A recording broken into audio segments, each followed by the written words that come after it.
Hello friends, good morning. आज के इस वीडियो में बात करते हैं लो ब्लड प्रेशर की। कई दोस्तों की एक गुजारिश थी कि लो ब्लड प्रेशर पर वीडियो बनाया जाए, तो उन्हीं लोगों के लिए समर्पित है ये वीडियो आज का। तो देखिए, जो ब्लड प्रेशर है कुछ लोगों का लो हो जाता है और कुछ लोगों का हाई हो जाता है। तो आज के इस वीडियो में हम लोग बात करते हैं कि लो ब्लड प्रेशर होता क्यों है, उसका लक्षण कौन कौन से हैं और कौन सी दवा लिया जाए। तो पूरी बात समझते हैं लो ब्लड प्रेशर की, और इसके बाद वाला जो वीडियो आएगा वो हाई ब्लड प्रेशर के लिए रहेगा। तो देखिए, जो ब्लड प्रेशर है अगर उसको समझा जाए तो जैसे मान लीजिए कि हार्ट है, इस तरह से हार्ट 4 चैम्बर होते हैं इसमें। तो हार्ट जब ब्लड को पंप करता है तो शरीर में डिस्ट्रीब्यूट होगा ना। तो जब शरीर में डिस्ट्रीब्यूट होगा, तो जैसे मान लीजिए हार्ट है, इसने ब्लड को पंप कर दिया, तो ये आर्टरी है, आर्टरी में से ब्लड फ्लो होके बाहर जाएगा। तो जब हार्ट सिकुड़ता है तो सिकुड़ने को क्या बोलते हैं? सिस्टोल।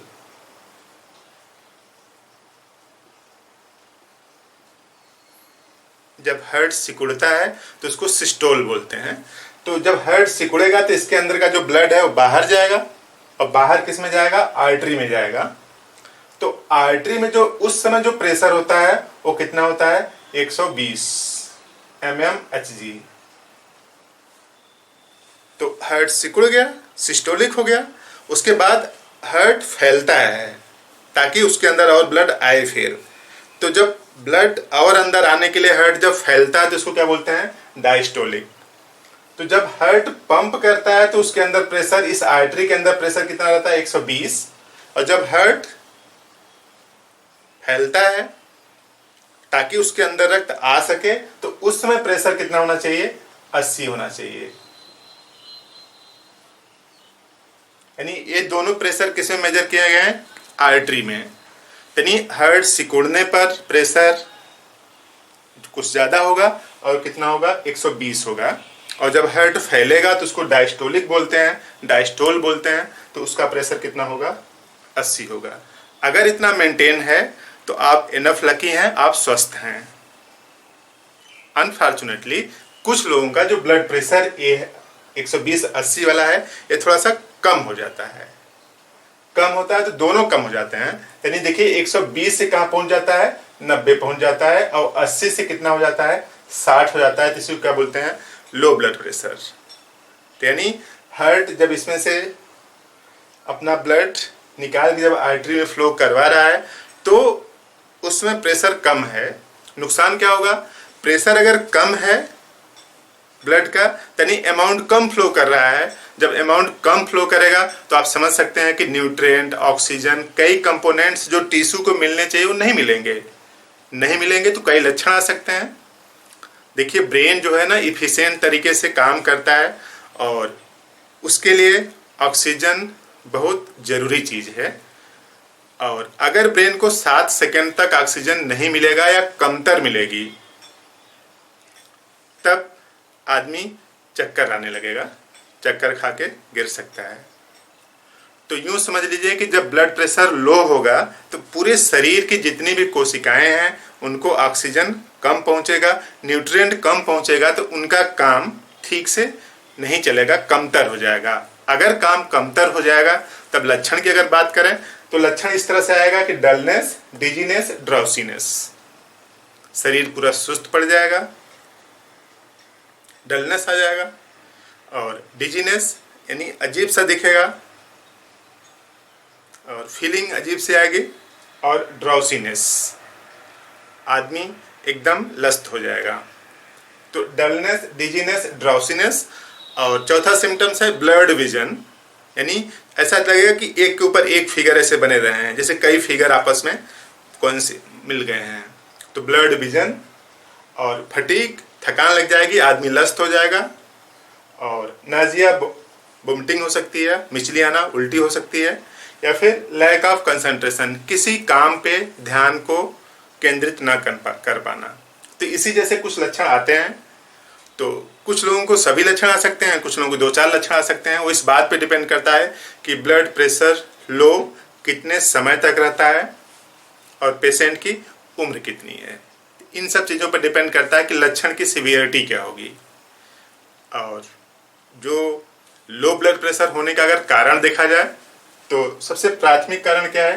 प्रेगनेंसी, जो कि महिलाओं में होती है।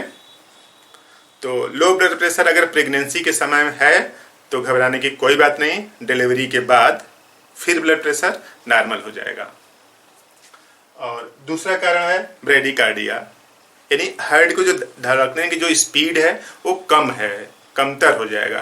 तो हार्ट को धड़कने की स्पीड अगर कम हो जाएगी तो भी कम ब्लड पंप करेगा, और जब ब्लड कम पंप करेगा तो सीधी सी बात है कि प्रेशर भी कम रहेगा।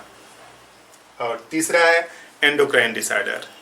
जिन लोगों को हाइपोथायराइड होता है, यानी थायराइड का हार्मोन कम बन रहा है, हाइपोथायराइडिज्म होती है, उनमें भी एक सिम्टम्स आता है लो ब्लड प्रेशर होने का, क्योंकि मेटाबॉलिज्म स्लो होती है। थायराइड हार्मोन मेटाबॉलिज्म को कंट्रोल करता है, हाइपो कम हो गया है ना।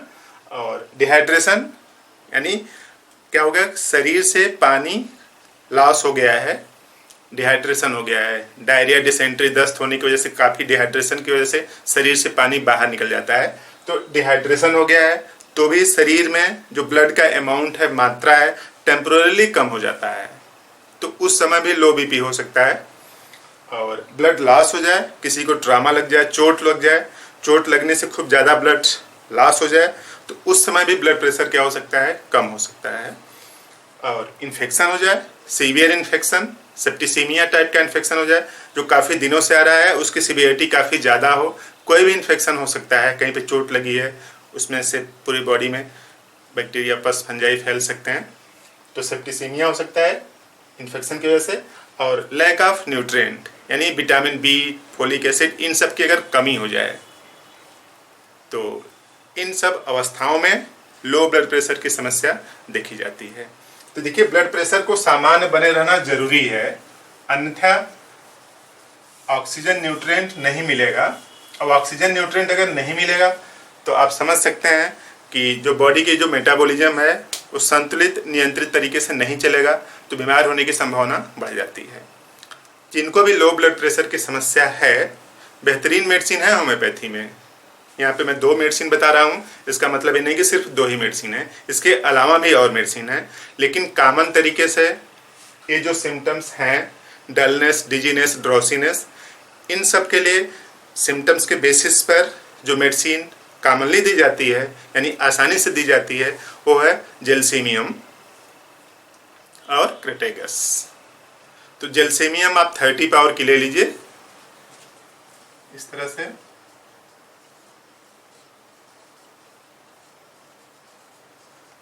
जेलसीमियम 30 पावर की, इसकी 4 बूंद सुबह लीजिए प्लस शाम को लीजिए, डायरेक्ट जीभ पर लेना है। और दूसरी दवा है क्रेटेगस। क्रेटेगस, इसका मदर टिंचर आता है, और इसका मदर टिंचर 15 बूंद हाफ कप पानी में घोल लीजिए और इसको 3 बार लीजिए, सुबह, दोपहर, शाम। तो इन दोनों दवाओं से मोस्ट प्रोबेबली जो ब्लड प्रेशर है, जो नॉर्मल से कम हो गया है, वो संतुलित हो सकता है। इस बात पर भी डिपेंड करता है कि कारण क्या है उसका। अब किसी का ब्लड लॉस हो गया है तो ब्लड को इंजेक्ट करवाने के साथ साथ ये दवा देनी पड़ेगी। अब किसी को सेप्टिसीमिया हो गया है, इन्फेक्शन हो गया है, तो इन्फेक्शन को भी ट्रीटमेंट साथ साथ करना पड़ेगा, इंक्लूडिंग ये दवा देनी पड़ेगी। तो इस तरह से ये जो डलनेस, डिजीनेस, ड्राउसीनेस, फटीग, जो कमजोरी लग रही है और थकान सी जो लगी रहती है, इन सब से निजात पा सकते हैं। तो इस तरह से एक जानकारी ले लो ब्लड प्रेशर की। अगले वीडियो में हम लोग देख लेंगे कि हाई ब्लड प्रेशर है तो उसको कैसे मैनेज किया जाए। लो ब्लड प्रेशर को मैनेज करने का सिंपल सा तरीका है कि जैसे मान लीजिए कि आपके पास कुछ भी नहीं है, घर पे हैं, किसी को लो ब्लड प्रेशर हो गया, तो आप करिए क्या, थोड़ा सा आधा चम्मच नमक लीजिए, 1 चम्मच चीनी और 1 गिलास पानी में घोल के पिला दीजिए। एक आधे घंटे पर पिलाते रहिए इसको। तो इस तरह से थोड़ी देर में आप मैनेज कर सकते हैं। थोड़ा सा नमक आधा चम्मच, 1 चम्मच चीनी और 1 गिलास पानी उसको घोल के पिलाइए। हर 10-15 मिनट बाद आप पिलाते रहिए, तो जो ब्लड वॉल्यूम कम है वो नॉर्मलाइज हो जाएगा और समस्या से निजात मिल सकती है। तो इस तरह से बात समझ में आई तो इस वीडियो को लाइक कर दें, चैनल पर नए हैं तो सब्सक्राइब कर दें ताकि नया नोटिफिकेशन आपको मिलता रहे। तो आपने पूरा वीडियो देखा, थैंक यू।